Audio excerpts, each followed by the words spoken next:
என்னோட கார் கவரை பாத்தீங்களா எப்படி கிழிஞ்சிருக்கு அப்படின்னு. இங்க பாத்தீங்களா எவ்வளவு டேமேஜ் பண்ணிருக்கு. இது பூரா பண்ணது பூராமே திருநாய். இந்த திருநாய் தொல்லை வந்து பாலசுப்ரமணிய நகர்ல இருக்குன்னு சொல்லி நான் மதுரையில இருக்க திருநகர்ல இருக்கிற கார்பரேஷன்ல கம்ப்ளைண்ட் ரைஸ் பண்ணேன். யாரு எவனும் ஒரு நடவடிக்கை எடுக்கல. அதே மாதிரி சிஎம் செல்லுக்கு இது தொந்தரவு இருக்கு அப்படின்னு சொல்லி, அதுவும் பாத்தீங்கன்னா பக்கத்துல அமிர்தா வித்யாலயா ஸ்கூல் இருக்கு. ஆயிரக்கணக்கான குழந்தைகள் இங்க படிக்குது.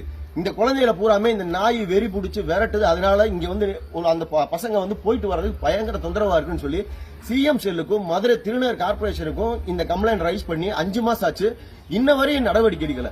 இந்த நடவடிக்கை எடுக்காதனால இங்க இருக்கவங்க எல்லாருமே ஏரியா எல்லாருமே சேர்ந்து கம்ப்ளைண்ட் கொடுத்து ஒரு நடவடிக்கை எடுக்கல.